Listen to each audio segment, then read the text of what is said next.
Yeah. Good evening, it being 6 p.m. on May 7th, 2025, I'd like to call the Committee of the Whole for the Town of Annapolis Royal to order. We have all of the council members present. There are no regrets and no absence. Are there any additions to the agenda? So I just have one in camera, contract negotiations. Okay.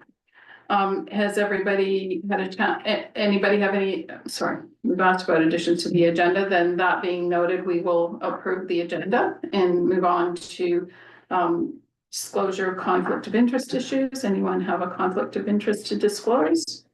No, okay. Has everyone had a chance to look at the minutes from the previous committee of the whole? Any comments or corrections? No, then we'll consider those adopted.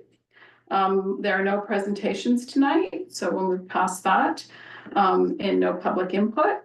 I will acknowledge that Roger, who is our most loyal town attendee of the meetings, is here this evening. He's agreed in advance to accept the notice regarding live streaming, so I won't read the whole long preamble as normal. Okay. And no further public input, so we'll move into the new business. So our first issue is a request for decision on seasonal tax reductions. Do I have can I have a motion from the floor on that topic?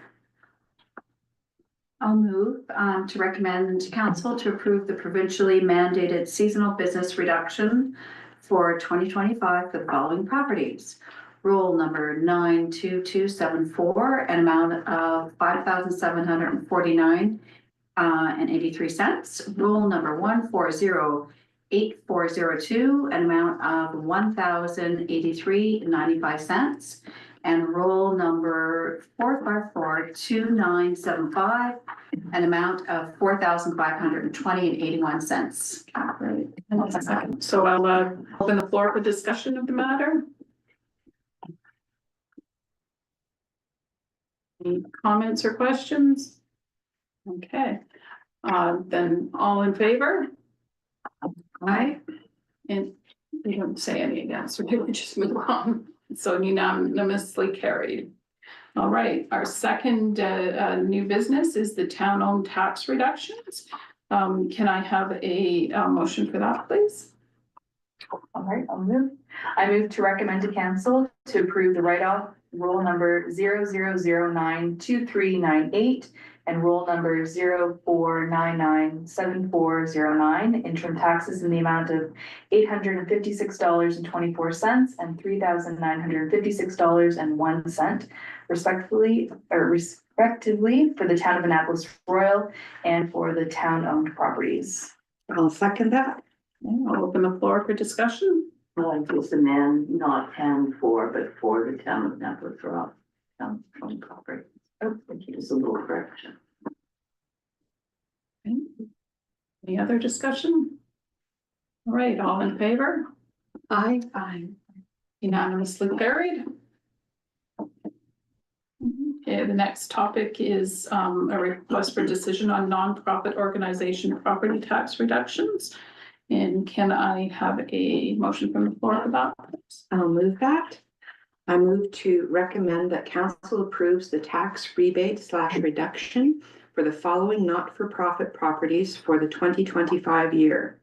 Roll 00479993 in the amount of $2,311.50. Roll 02355. In the amount of $3,525. Roll 00092428 in the amount of $768. Roll 02045486 in the amount of $199.50. Roll 02045494 in the amount of $2,341.50. Roll 0361197 in the amount of $1,315.50. and roll 1033204 in the amount of $1,143. I'll second that. I'll open the floor for discussion. And so this is just to move it from the commercial to the residential rate for the non-for-profit organizations. And does this list include any of the properties that were mentioned as not having charitable status? No, Thank you. And I had a question just to understand why nonprofit housing was excluded from the tax exemption. that's because they already get the provincial rebates. Okay, And we used to have housing as a part of our line budget. And last year the province took it back and it's now they pay the deficits for all of the housing units around the province. okay. Any further question, discussion? All in favor? Aye. Unanimously carried. Okay, next request for decision is to repeal and replace the non-profit organization property tax reduction bylaw number 205. Can I have a motion? I'll move to recommend council to approve the first reading of the repeal and replace nonprofit organization property tax reduction bylaw number 205 dated May 2025. I'll second. Open the floor for discussion. So the only change for this one is to remove the vote call up from the Schedule 1. Everything else is the same. And because it's a bylaw, oh, What was that, what was, if that's being removed? What was the tax on that one? Was that part of those rules? No. No, because they don't qualify anymore, so that's why yeah, we're moving it from the The reason bylaw. for their removal was that. They're now a commercial entity They're not instead of a non. so they'll be paying residential taxes from now? Commercial taxes. Commercial taxes, okay. The repeal, request for decision mentions bylaw 207. Oh. 205 in the draft motions. RFD. It's a good question. So the bylaws in your package. I see 205 on the RFP. Yeah, okay. Okay, yeah. So we're repealing the old bylaw Yes, my mistake. and we're replacing it with, the My replacement mistake. number is the Yeah. 205. Because Great. previously, our bylaws were not numbered, so moving forward, we're Right. numbering our bylaws as we update them so that it's easier to identify. Thank you. I think it was the pension bylaw you might have been. Yeah, Yeah. I did. And so this is a repeal and replace. Yeah.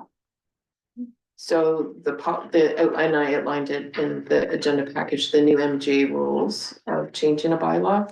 So this is first reading and then second reading would be next month and then the next motion we'll do after this one is approved. So we'll need the second part of that motion after this one. Yeah. Okay. Any further discussion? Okay, all in favor? Aye. Unanimously carried. So can I have a motion for the second part of this topic? Sure. I move to recommend to council to set the date for the second reading on June 18th, 2025. I'll second that. Any discussion? And that date is just our next council meeting. So that gives us time to put the notice out of the notice of intent. Any further discussion? Right, all in favor? Aye. Aye. Unanimously carried. So the next topic is, just making sure I'm keeping up here. Pension is the, repeal of pension bylaw. Mhm. So, can I have a motion? I move to recommend to council to approve, the first reading of the repeal of the pension bylaw number 82 dated April 2025. I'll second that. I'll open the floor for discussion. So this one is not a repeal and a replace. This one is just being repealed. And we are replacing it with a policy. So, but the procedure is the same. We still have Jeff Wilson second readings. Any further discussion? I think it reflects the fact that you don't need a bylaw. Policy will do. So, Yeah. Good. good. Yeah. Efficient. Yeah. All right, all in favor? Right? Unanimously carried. Second part of that?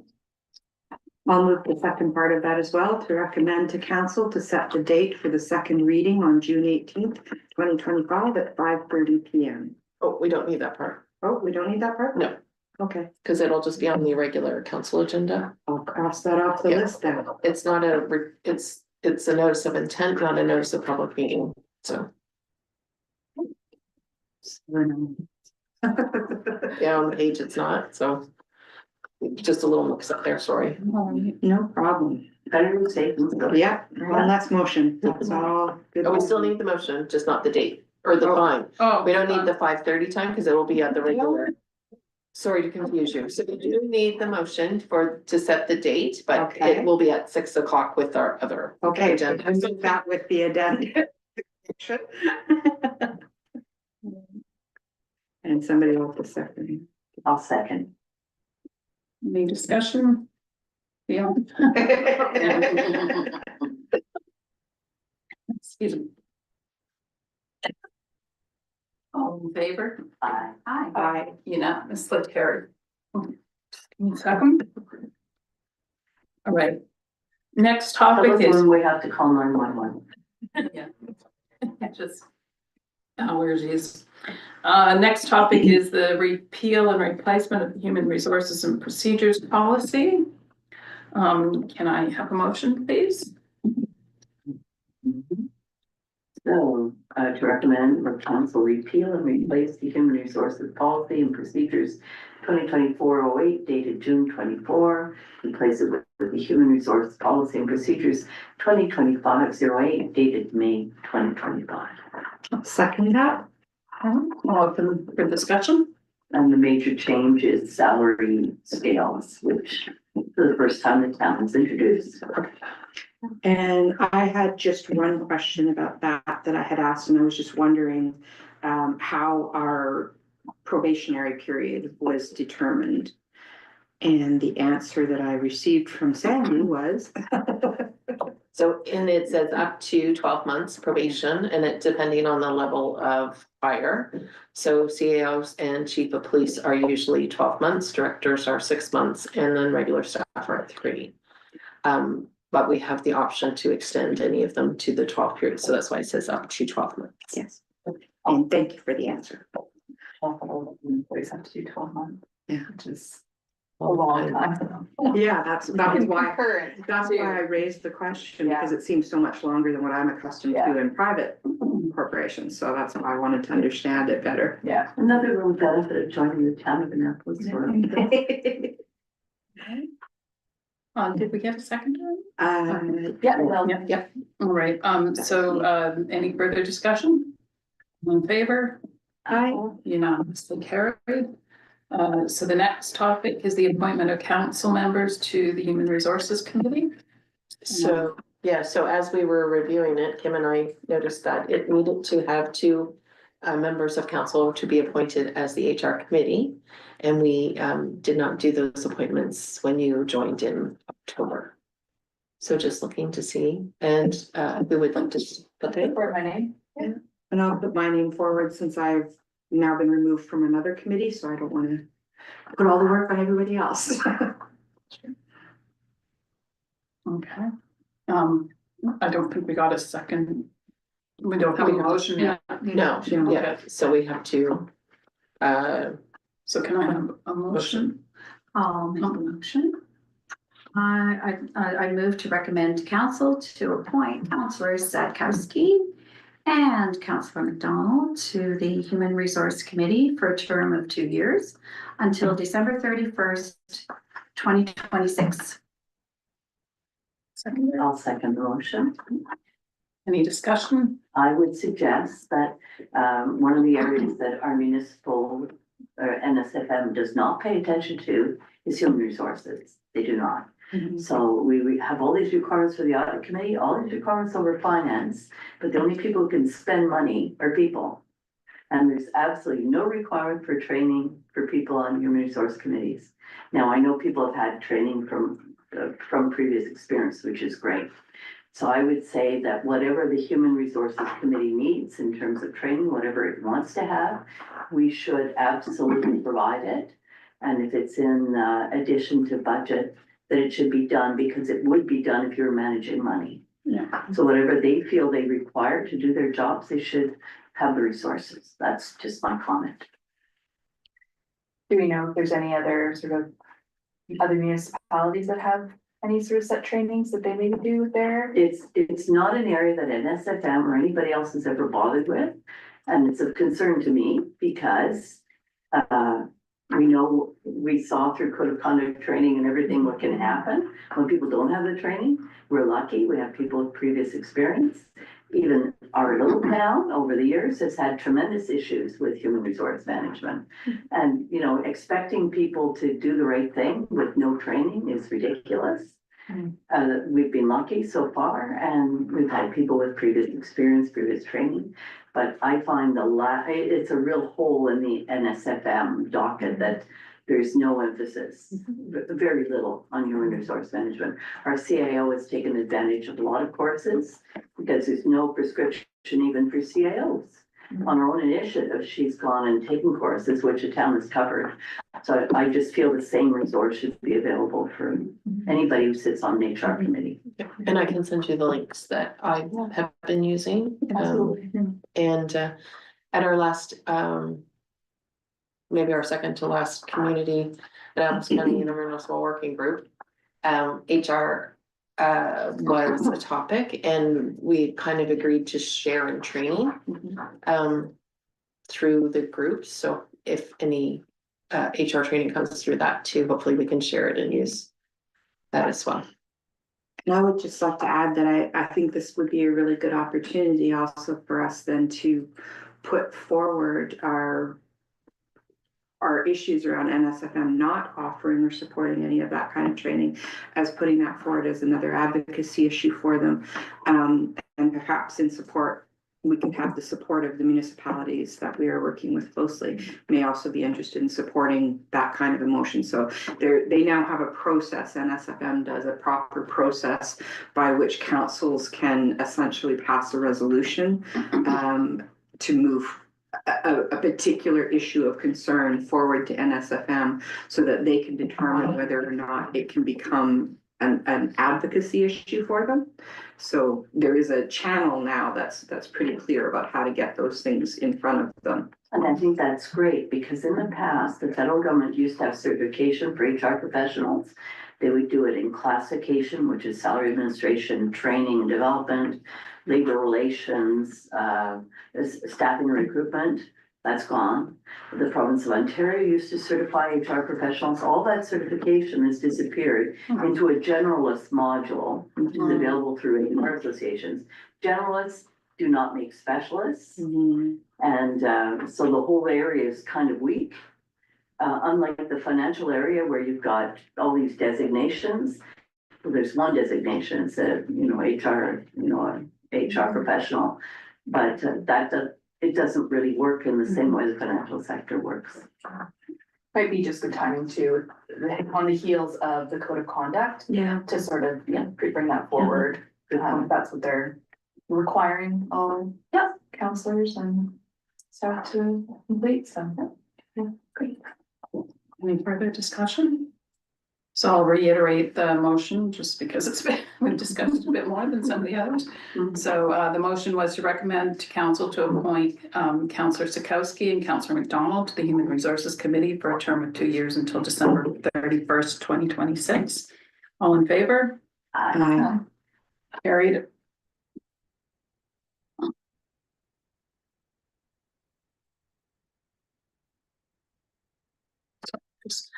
So our next topic is a request for decision to rescind the Marketing and Economic Development Committee policy. Can I have a motion for that, please? I'll move that to recommend to council to rescind the policy establishing the Marketing and Economic Development Committee number 2019-02 dated January 21st, 2019. Second that. Right, I'll open the floor for discussion. I would like to see something happen in that the town articulates everything it does right now in terms of marketing and economic development. I'm not sure how that should be done, but I think the town does a lot that the public don't even understand. But we haven't really articulated that, I mean, over successive councils, and it might be worth doing that. Just to let them know, here are all the things we're already doing. Like a one-page scan or. Yeah, which is about enough for any small community. Mhm. And I think we talked about adding that with our strategic plan discussion, so Exactly. to find out that if in. we need to have a new committee and what direction it's going in, or where we're, you know, where we need help in or whatever, so I think that will be. And maybe it's on a new committee, I don't think. Exactly, Right. right, Yeah, but might not that was be. kind of That's right. where we're gonna talk about it at strat plan, so that we can I figure out agree. if it is needed or if there's. And the intent in rescinding was because the mandate was so broad, it was very difficult for the committee to meet its To meet. mandate, so then we need to examine whether, you know, what's already covered and what we could beef up a bit more, and that it makes perfect sense to do that through the strategic plan. And And the not being Cape Cod. Yeah, Yeah, and well, the and that was expectation my- management. That was too. my question. Have we heard any feedback from anyone on the topic? No, okay, And nothing has come into staff. right. All right, then if we're ready, all in favor? Aye. Motion carried.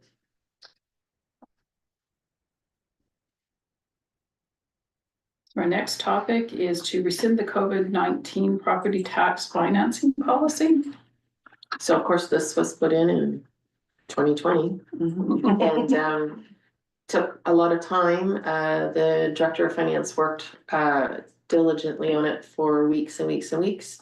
Finally got it put in place and not one person took advantage of it. So since COVID-19 is over in Ubiquitous. a sense, yes.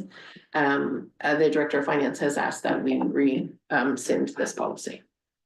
But if she had to do it again for tariffs, it could. We got a template. Yeah, we have a model now.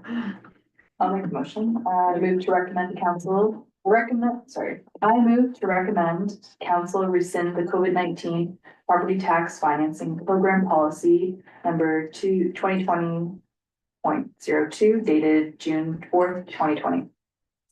I'll second. So we'll open the floor for discussion.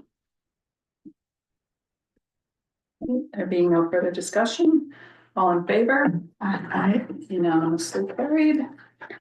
The next topic is to rescind the computer purchase policy.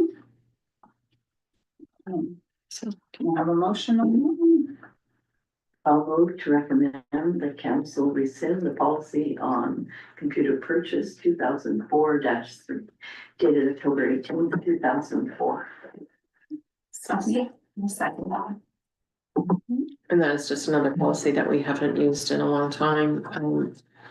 This was, you know, when computers cost a lot more than, you know, $500 or whatever they are now. I don't think I bought one That lately, may be but affected. yeah, certainly, yeah, that might Yeah. change, but. Discussion on the matter? Okay, all in favor? Aye. Unanimously carried. All right. So the next topic is the memorandum of understanding between the Salvation Army Emergency Disaster Services and Annapolis Regional Emergency Management Organization. So can I have a motion, please? I'll move to recommend council to approve the memorandum of understanding between the Salvation Army Emergency Disaster Services and Annapolis Regional Emergency Management Organization, Annapolis REMO. I'll second. In the floor for discussion. And so this was at our last REMO meeting that we attended. Just looking to kind of get something written up like the MOU so that if we do need them, all of the standards are aligned. And I believe their main role is in providing meals, right? Yeah. And I had one question that I had submitted about it, just trying to understand how they were chosen, and were they chosen over an organization like Red Cross? And the answer to my question was that no, in fact, we already have an agreement with Red Cross, and that this was basically just Remo bringing this up so that this also now had an agreement in place for it as well, and that depending on the need, when they're called. it depends on the need of the incident as to which organization would be contacted. And probably both of them would be contacted, Yeah. right, for their unique skill sets, depending, and it all depends on the On the need. disaster, Yeah. yeah. And so my understanding was there were people trained on providing emotional support during disasters, which is something that, you know, the firefighters are busy with life saving, so this is really kind of a useful entity to bring on. Yeah, they're working very hard to establish the Nova Scotia Department of Emergency Response, and there are like about 10 different categories in which they're looking at contracting. They call them corporate non-governmental organizations, so like Red Cross and Salvation Army, in that's to provide a backbone of support to whatever is already in the community, not to supersede it. So Would search and rescue be one of them? they're one of the, yeah. And I'm not sure if I'm correct on this, but I thought I was reading that there was a component of this in the national, or the national. The Nova Scotia Guard. Nova Scotia Guard. Yeah, the Nova Scotia Guard is kind of the umbrella over all of it, although there is a lot of concern amongst people who volunteer that implies a level of control.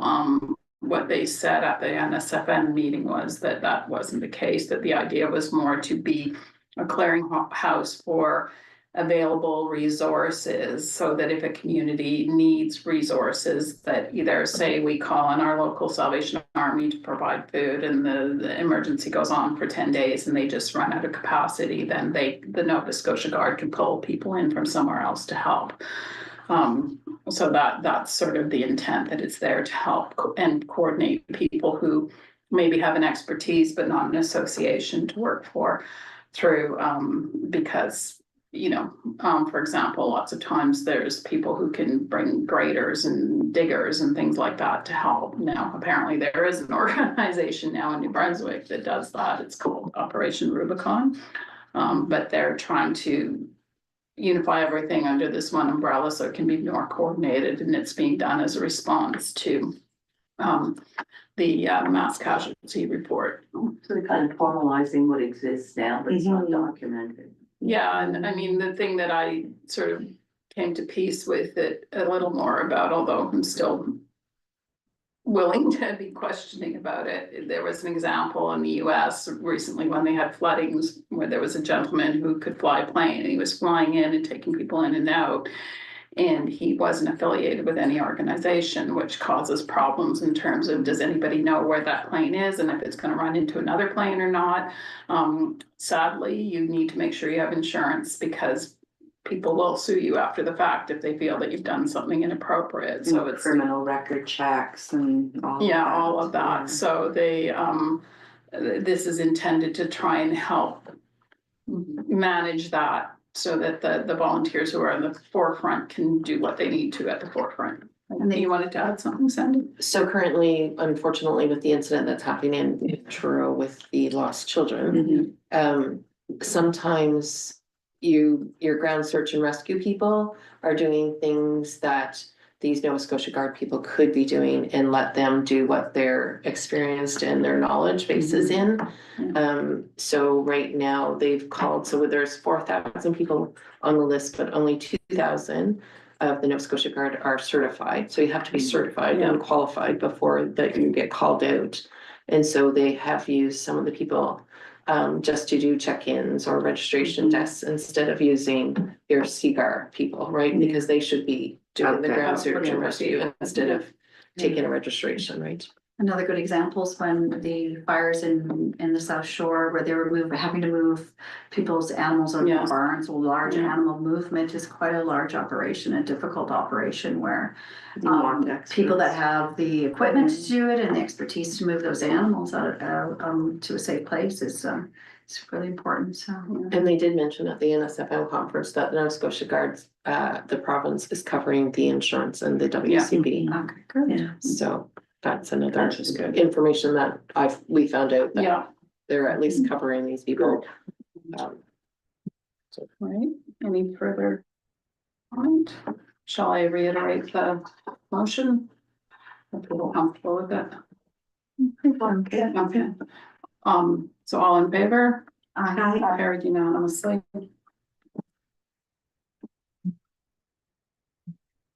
I'll move that council approves to appoint Karen Gregor to the audit committee for a term of 2 years until December 31st, 2026. I'll second that. Open the floor for discussion. And we're doing this as an appointment, not a recommendation, Exactly. so that she can help in the audit that will be done this or the end of this month or next month, I can't remember. She didn't get changed. The date got changed from May maybe to June, or maybe it's the end of May. We didn't get it. No. Oh, I think- I've seen a date. Well, she will be a great asset, Yes. a non-voting member of the condo board. And she was one of the people who put together a strategic plan for the condo board. She's got great experience with a big not-for-profit. She really gets things done, and I think she'll be a real asset on that committee. Yeah. Her So the, background sounds excellent. yeah, so the final audit is May 26th and May 29th. So the meeting will probably be somewhere in between there. Like Melanie hasn't set it up yet. I got somebody who wanted to be on that. Wonderful, yeah, we gotta take advantage. Yeah, Oh. exactly. And somebody has qualified, it's wonderful. Yeah. Yeah. All right, so we'll move on to unfinished business. We have to vote on that one. Oh, sorry, all in favor? Aye. Carried unanimously. Yeah, before she changes. Don't give her a chance to get away. So unfinished business, there's nothing listed under there, so we'll move on to correspondence. The first topic is a letter from the Honorable John A. Lohr on the 12 months notice for changes to legislation that which would implicate financial resources for municipalities. Are there any comments or I guess concerns? it changes our procurement thresholds, so that'll be a change to our procurement policy, right? Kind of still waiting for direction from them, but. Yes, we haven't, it has not been clear. No. No. There's no more comments. We'll move on to the letter from Minister John A. Lohr and Minister Kim Maziand on fire services review. Any comments? Well, it'll be very interesting. Our experience, the town's experience with fire services review in 20 years, there have been 2. In our experience conducted by the counties, both which have, as far as we know, not resulted in anything. This is the first provincial review that I'm aware of since 2002. It's very interesting that they're doing it. So anyway, just very notable that there's been no movement in this area in all these years, and the province is moving on this. So Yeah. Interesting. something for us to all keep a real eye on. Okay. We're one of the few municipalities who actually have an agreement with our volunteer fire services department. Awesome. Okay. Good. So the next topic is a letter from the municipality of Colchester. It relates to wind turbine minimum planning requirements regulation and a debate because the provincial government is speaking in terms of maximum setback, and Colchester County had put a bylaw in terms of minimum setback and had it cleared by the province and agreed to, and now that this is being put out as the approach that they would like us to take. This did come, not this letter, but the whole topic of minimum maximum setback came before the Environmental Advisory Committee, and people found the letter very confusing. We're trying to determine what exactly maximum setback means. It means 5 lengths of the turbine back from something, but they don't define it clearly in the information that's put out. Normally it means from the middle of any housing or whatever. The aim is to prevent flicker and noise from disturbing people. So I guess we'll have more to follow on this in the future, but where the EAC is keeping an eye on it The also. correspondence I received from other mayors, Yeah, in it, there was a strong suggestion, this NSFM needs to get in on this Mhm, and yeah. play a greater leadership role. This is advocacy for us. yeah. The fact that they're reneging on something that was agreed is not okay, it could happen to. And it was brought up at the NSFM Several times, conference, yeah, so that it is on their radar that this needs to be looked at more But I think closely. we need to reinforce that message. Yeah. So what we could do is I could send a council correspondence that just came through from,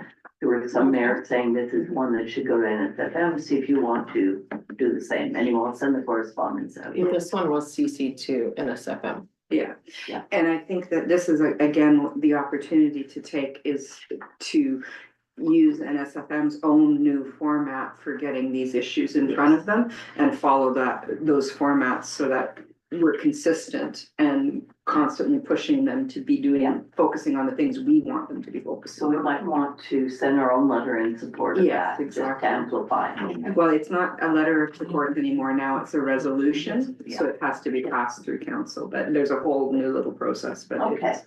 well, we'll get up to speed on that and figure out what we. The one thing that I believe I have teased out from trying to read up on this is that the difference between the minimum setback and the maximum setback, or the difference between why you would want one, is with the minimum setback, it allows municipalities to say, oh, well, we can't put up a wind farm because we have nowhere that meets the criteria of minimum setback, whereas maximum setback allows more flexibility that way. So the way that the province is touting it is that it means that there's more flexibility for siting wind turbine farms. Okay.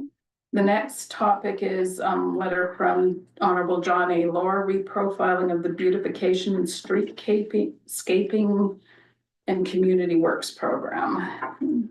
Anybody? So unfortunately, they're now gone. Yeah, I think this was a net loss, not a Yes, net not gain gain. by any stretch of the And imagination. they've moved, so they're saying that it's a net gain because they're moving the money into PCAP To where recap, yeah. people need money for infrastructure. But not for these particular programs, and that's where I see it as a net loss, because now there's no longer funding relating particularly to the beautification and streetscaping. There's no longer a direct funding source for that. I suppose you could build it into a provincial capital assistance program maybe, but No, that's just, right now it's just water and sewer and, it's very, it looks to me like it was a way for them to not have to fund those kinds of projects anymore. But when you think about it, with the COA doing beautification projects before, when we have infrastructure deficits all over the place, like they sent a grant to us, way too much money one year, and it was for beautification as opposed to what we really needed. Mhm. So I personally would rather see it spent on infrastructure. I agree, Why don't- beautification is absolutely important, streetscapes absolutely, but if you don't have the infrastructure, the beautification is not gonna matter. Yeah. I guess I was concerned that with at $1 million, the amount of infrastructure that impacts province-wide. That money goes a lot further in the beautification and streetscaping than it would actually in the infrastructure. I would like both of them to be supported as opposed to losing one over the other. Any further discussion? Right, move on to the letter from the Honorable John A. Lohr, who's been reading a lot of letters. On fire records management system. Any comments on that? I'm amazed he had time to come to NSFM. They need a management system. Yeah. It'd be nice if they could have one for healthcare, but anyway, I digress. Alright, and then the final piece of correspondence is a thank you letter from the Geovix program to the town for supporting that very important activity for youth. It's a great letter to finish. Love it. And Noah should feel really proud of the work that he's done on those programs. Yeah. People have responded really well. He didn't just that, he showed up at the Annapolis Nursing Home, which is in the county, because I had students that were making it to their 80th class and he came to celebrate along with Kyle from the county, but Noah was there to encourage them. Nice. Nice. Because they want to go into participation. Oh, They're waiting for Noah That's to great. say when he's gonna start. Yeah. So Noah's been doing all. Because our kinds of community things. is well served by Noah. Very well served, yeah, lovely. Thank you, Noah. All right, so at this point then, we're ready to go into camera. Can I have a motion, please? Awesome.